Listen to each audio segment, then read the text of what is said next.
Hello welcome back my friends. তো আগের ভিডিওতে আমরা চ্যাপ্টার 3 ন্যাশনাল ইনকাম বের করার জন্য তিনটা মেথড জানতাম, ওর থিওরিগুলো ভালো মতো বুঝছিলাম। আজকের ভিডিওতে আমরা এই তিনটা মেথডসের সূত্রগুলো লিখব আর খুব ভালো মতো এই চ্যাপ্টারকে এগিয়ে নিয়ে যাব। চলো শুরু করি।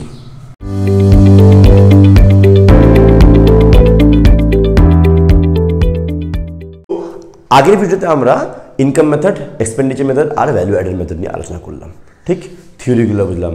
আজকে আমরা ন্যাশনাল ইনকামের মধ্যে সবার প্রথমে ইনকাম মেথড দিয়ে কীভাবে আমরা জাতীয় আয় বের করতে পারি সেটা লিখব। দেখো উপরে আমি লাগলাম এখানে হেডিং ইনকাম মেথড। তো ইনকাম মেথডে আমরা যখন জাতীয় আয় বের করব মেনলি আমাদের অঙ্কের জন্য 5 ধরনের আয়কে আমরা যোগ করব। কয় ধরনের আয় স্যার? 5 ধরনের আয়। সর্বপ্রথমে লিখব এখানে প্রফিট। কি লিখলাম এখানে? প্রফিট হলো। প্রফিটকে বাংলায় বলবো মুনাফা, প্রফিট বা মুনাফা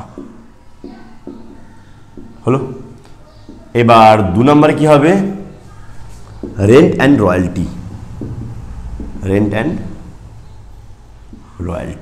সবার মানে করে বুঝাচ্ছি। প্রফিট হলো, রেন্ট অ্যান্ড রয়্যালটি হলো। তারপরে 3 নম্বরে কি হবে আমাদের? ইন্টারেস্ট। আচ্ছা, রেন্ট অ্যান্ড রয়্যালটিকে বাংলা বলবো খাজনা। কেমন? খাজনা। ইন্টারেস্টকে বাংলা আমি বললাম সুদ। এরপরে আরও আসবে সেটা হচ্ছে মিক্সড ইনকাম। কি বলবো এটাকে আমি? মিক্সড ইনকাম, মিশ্র আয়।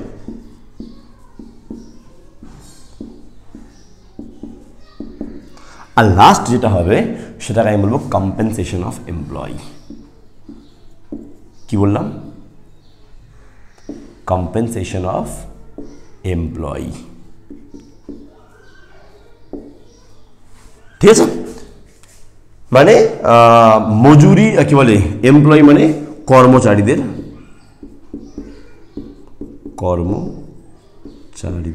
আয়। এই 4 ধরনের আয়কে এই 5 ধরনের আয়কে আমরা ইনকাম মেথডে নিয়ে আসবো। এইবার বোঝার বিষয় কি স্যার? প্রফিট মানে কি? ব্যবসায় যা প্রফিট হয় সেটাই প্রফিট। রেন্ট অ্যান্ড রয়্যালটি মানে কি? খাজনা। বললাম আগে, আমি কি বলে ল্যান্ড দিলাম বা মেশিন দিলাম ভাড়ায়, ওর পরিবর্তে আমি খাজনা পেলাম। রয়্যালটি মানে কি আমি বলে দিচ্ছি। রয়্যালটি মানে যেমন কতগুলো রাইটার, যেমন আমরা যখন এখানে পড়ি, আমরা জয়দেব সরকারের বইটা আমরা আলোচনায় নিই। এছাড়াও অনেকজন বই লেখেন বা গান লেখেন। যখন বই লিখছে, যেমন এক্সাম্পল দিই, ইকোনমিক্সের বইটা আমার যেটা আছে সেটা জয়দেব সরখেন, উনি হলেন রাইটার, বাট বইটা পাবলিশ করছে কে? নিউ বুক সিন্ডিকেট ব্যবসা করছে। রাইটারকে বললেন যে আপনি এই বইটা লিখুন, আমি এই বইটা পাবলিশ করে মার্কেটে বিক্রি করবো। তো বইটা বিক্রি করে যা প্রফিট হবে সেটা পাবলিশারের হবে, নিউ বুক সিন্ডিকেটের হবে। তার পরিবর্তে যেহেতু এই বইটা লিখছেন জয়দেব সরখেন, তো ওনাকে একটা প্রফিট, একটা অংশ দেওয়া হবে। তো ওনার জন্য একটা প্রফিট, ওনার জন্য কি? ওটা রয়্যালটি। কথা বুঝতে পারলাম? এছাড়া ইন্টারেস্ট, যখন আমি টাকা দিব ক্যাপিটাল, তার পরিবর্তে আমি ইন্টারেস্ট পাচ্ছি। Mixed income, sir mixed income বা মিশ্র আয় কি জিনিস? যেমন আমি পড়াচ্ছি, এছাড়া সবাই নিজের পেশা করে, যারা যেমন ডাক্তার পেশা করছে, উকিল পেশা করছে, আমি পড়াচ্ছি। তো আমার যে আয়টা বা এরকম ডাক্তার বা এদের যে আয়টা, এটা মিশ্র আয়ের মধ্যে আসলো।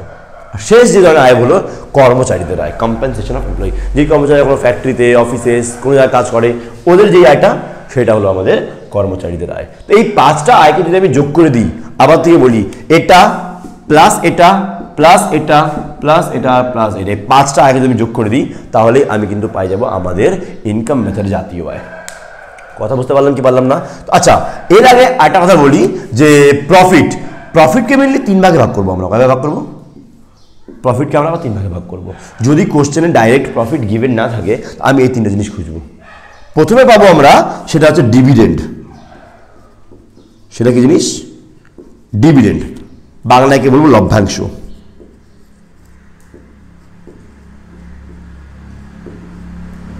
তারপরে হবে আমাদের কর্পোরেট ট্যাক্স। বাংলায় এটাকে কর্পোরেট কর বলা হয়।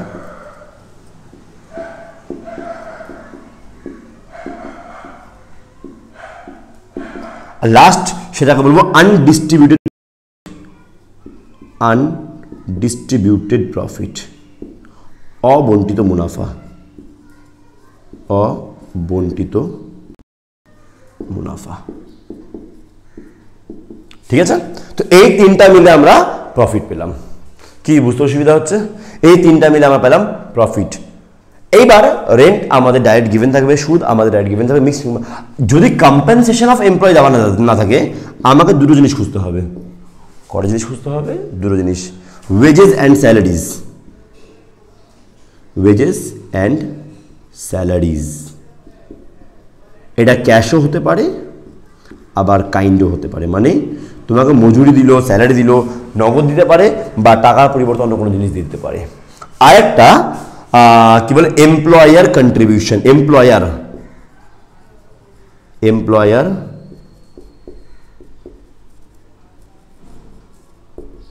কন্ট্রিবিউশন মানে মাঝে মাঝে এমন হয় যে মালিক আমাদের এক্সট্রা কিছু বেনিফিট দেয়, যেমন আমাদের থাকার জন্য বাড়ি নেই, মালিক কোয়ার্টার প্রোভাইড করলো, আমাদের বাচ্চা পড়াশোনার জন্য মালিক এক্সট্রা টাকা দিল, বা আমাদের পিএফ দেয়, পিএফ এর টাকার মধ্যে মালিকের কন্ট্রিবিউশন মনে রাখতে হবে, মালিকের কন্ট্রিবিউশন প্লাস এই দুটোকে মিলে আমরা কর্মচারীদের আয় বের করতে পারি।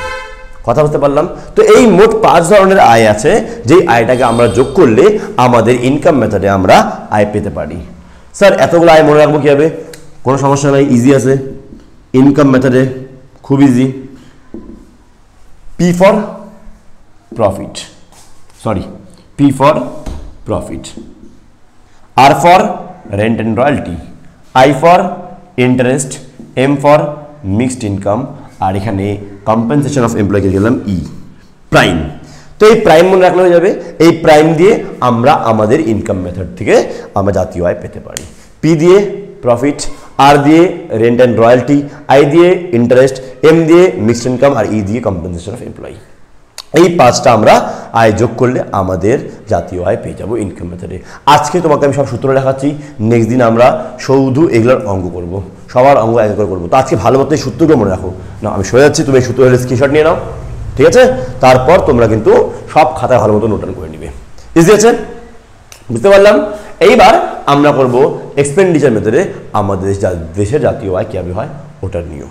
দেখো আমরা এক্সপেন্ডিচার মেথডে তাহলে কীভাবে জাতীয় আয় ক্যালকুলেট করে তার ফর্মুলা লিখি। বাইরে তো বৃষ্টি হচ্ছে, দেখো আবার যখন প্রবলেম আসলে বলবে। আর তোমাদের দেখি কেমন অবস্থা, আপডেট কমেন্ট সেকশন জানাবো অবশ্য, ঠিক আছে? চলো যাই হোক, এক্সপেন্ডিচার মেথড আমরা এখন লিখি। এক্সপেন্ডিচার মেথড, এর মধ্যে আমরা যখন জাতীয় আয় বের করব মেনলি 4টা জিনিসকে অ্যাড করব। কটা জিনিসকে অ্যাড করবো? 4টা। প্রথমে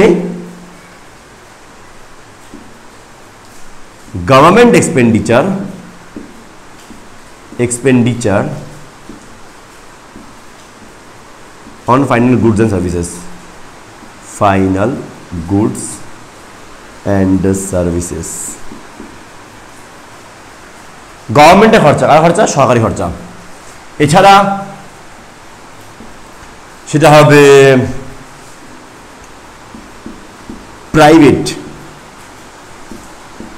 প্রাইভেট এক্সপেন্ডিচার,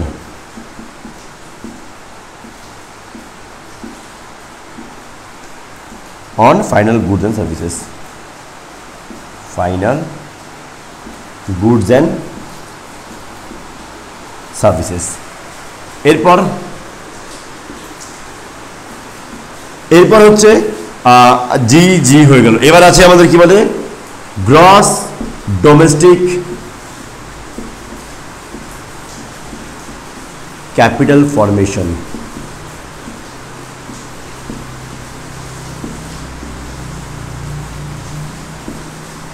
ঠিক আছে? আর লাস্ট আমরা যেটা বলবো সেটা হচ্ছে নেট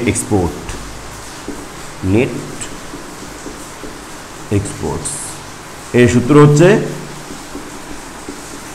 এক্সপোর্ট মাইনাস ইম্পোর্ট।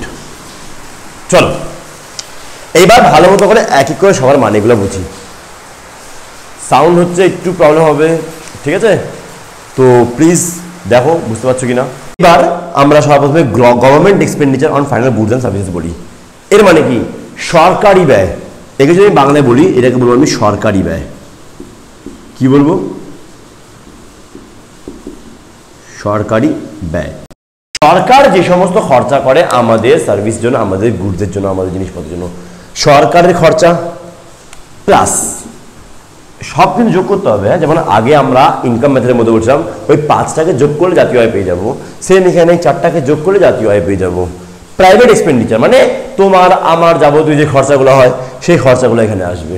আমরা আমাদের ভোগ্যদ্রব্য বা যাবতীয় জাতীয় দ্রব্য আছে কেনার জন্য যে ব্যয় করি সেই ব্যয়টা এখানে আসবে। প্লাস স্যার এটা কি জিনিস?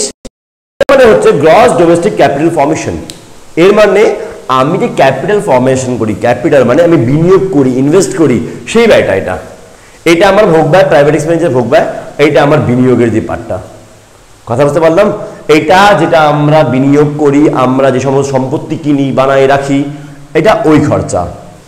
আর লাস্ট নেট এক্সপোর্টস, আমরা কত নিট রপ্তানি করি বাইরে, আমরা বাইরে নিট কত রপ্তানি করি, এই 4টা যোগ করলে স্যার নিট রপ্তানি কিভাবে করবো? Export minus import. কত রপ্তানি করলাম মাইনাস কত আমদানি করলাম, বিয়োগ করে নেট এক্সপোর্টস পেয়ে যাবো। এই 4টা খরচাকে যদি আমি যোগ করি তাহলে আমি এক্সপেন্ডিচার মেথডে জাতীয় আয় বের করতে পারবো। স্যার এটাও মনে হয় কোনো সমস্যা সুবিধা আছে নাকি? সেরকম তো নাই, বাট আচ্ছা তার আগে আমি একটা কথা বলে দিই। এটা এটা এটা এটা এই তিনটা আয়কে একসঙ্গে আমরা বলবো জিডিই। আবার থেকে এটা এটা এটা এই 3টা আয়কে আমি একসঙ্গে বলবো জিডিই। স্যার মানে গ্রস ডোমেস্টিক এক্সপেন্ডিচার। ডোমেস্টিক মানে আমাদের দেশের জাতীয় মোট খরচা। এখান থেকে ডেপ্রিসিয়েশন বাদ দিয়ে দিলে, যদি আমি এখন জিডিই থেকে ডেপ্রিসিয়েশন বাদ দিয়ে দিই তাহলে আসবে এনডিই মানে নেট ডোমেস্টিক এক্সপেন্ডিচার। কথা মনে থাকবে আমি কি বললাম? এটা এটা এটা এই 3টা আয়কে আমি একসঙ্গে বললাম জিডিই। কি বললাম? জিডিই। জিডিই থেকে ডেপ্রিসিয়েশন বাদ দিয়ে দিবা তারপরে যাবে এনডিই। কোশ্চেনে যদি জিডিই বা গ্রস ডোমেস্টিক এক্সপেন্ডিচার পাশে লিখে দিচ্ছি না, গ্রস ডোমেস্টিক এক্সপেন্ডিচার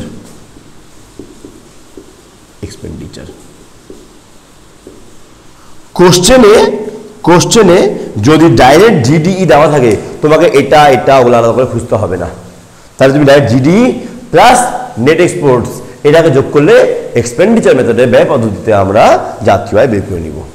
কি ক্লিয়ার আছে?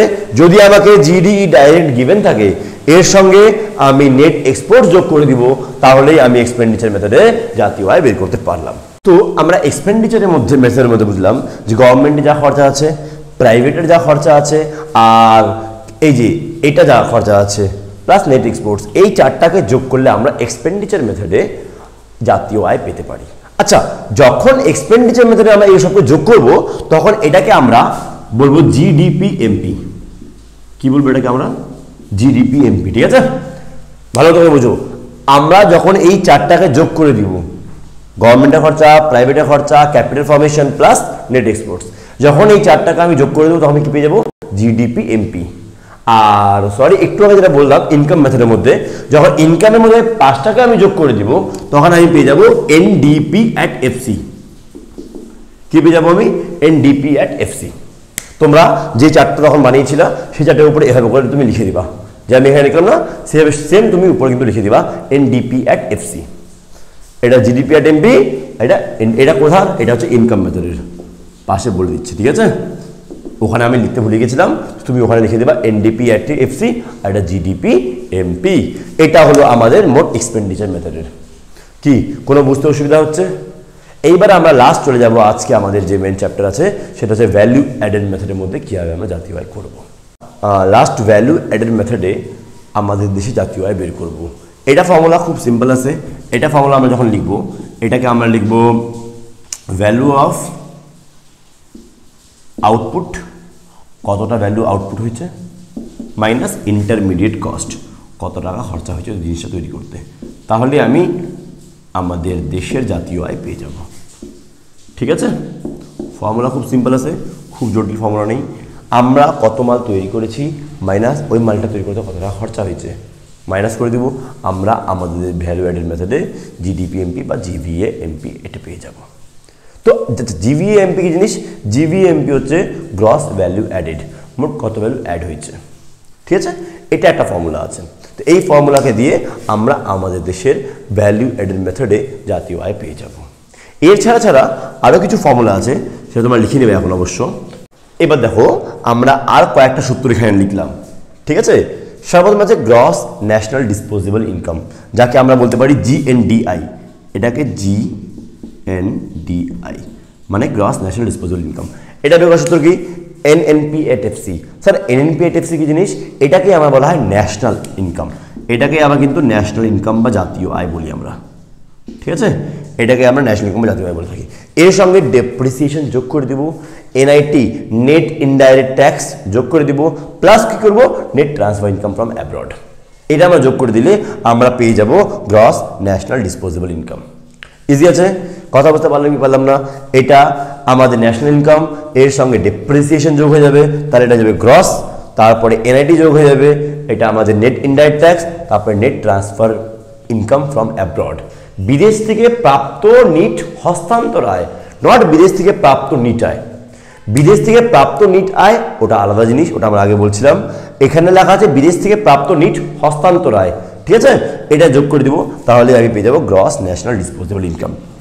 এরপর গ্রস ডিসপোজেবল ইনকাম কি আছে? গ্রস ডোমেস্টিক ইনকাম কি আছে? দেখো প্রাইম, প্রাইম বলতে একটু তোমাদের লেখালাম প্রাইম, এই প্রাইমকে যোগ করে দিলে তুমি গ্রস ডোমেস্টিক ইনকাম পেয়ে যাবা। ঠিক আছে, P for profit, rent royalty, mixed income, employ সব এগুলো যোগ করে দিলে আমি গ্রস ডোমেস্টিক ইনকাম পেয়ে যাবো। প্রাইমারি ইনকাম পার্সোনাল ইনকাম কীভাবে বের করবো? পার্সোনাল ইনকাম কীভাবে বের করবো? Net income minus social contribution, আমরা সমাজের জন্য যা খরচা করি ওটা বাদ দিব, প্লাস ট্রান্সফার পেমেন্ট ডিভিডেন্ড, আমরা জায়গায় পেমেন্ট করলাম, টাকা দিলাম, ট্রান্সফার করলাম টাকা এমনি, সেটাকে যদি যোগ করে দিই তাহলেই পার্সোনাল ইনকাম পেয়ে যাব। আবার থেকে বলি, দেখ সরি কী লেখা আছে, পিআই মানে পার্সোনাল ইনকাম বের করার জন্য সবার প্রথমে ন্যাশনাল ইনকাম থেকে সোশ্যাল কন্ট্রিবিউশন বাদ দিব, আর যার কাছ থেকে এক্সট্রা টাকা পাইছি ট্রান্সফার পেমেন্ট পেয়েছি, তো ওগুলোকে অ্যাড করে দিব, তাহলে আমাদের পার্সোনাল ইনকাম বেড়ে যাবে। আর ডিসপোজেবল ইনকাম কি আছে? ডিসপোজেবল ইনকাম পার্সোনাল ইনকাম থেকে ইনকাম ট্যাক্স বাদ দেওয়ার পর যে টাকাটা বাঁচবে সেটা হবে আমাদের ডিসপোজেবল ইনকাম। তোমরা এই সব সূত্রগুলো পাশে লিখে নাও, এক জায়গায় করে নাও, যাতে করে এরপরে যখন আমরা অঙ্ক করব তখন খুব ইজিলি আমরা সব অঙ্ক করতে পারবো। আজকে আমরা তোমাদেরকে সমস্ত সূত্রগুলো লেখাইছি, বুঝেছি। এবার নেক্সট ক্লাসে আমরা যত ধরনের অঙ্ক হতে পারে এখানে সব অঙ্ক নিয়ে আমরা ডিসকাস করব, আর এই চ্যাপ্টারটা আমরা শেষ করব। তো তোমাদের ভালো লেগে থাকলে অবশ্যই বলবো লাইক, শেয়ার অ্যান্ড সাবস্ক্রাইব করবে। আর কোনো ডাউট, কোনো কোশ্চেন্স কিছু থাকলে কমেন্ট সেকশনে জানাবে। আর এই ভিডিওর নোটটাও কিন্তু তোমরা নিচে দেওয়া মেল আইডিতে ক্লিক করলে পেয়ে যাবে। ঠিক আছে, ওখানে আমাকে মেল করবা, আমি তোমাকে এই নোটটা প্রোভাইড করে দিব। তো আজকের জন্য এটুকুই, থ্যাংক ইউ।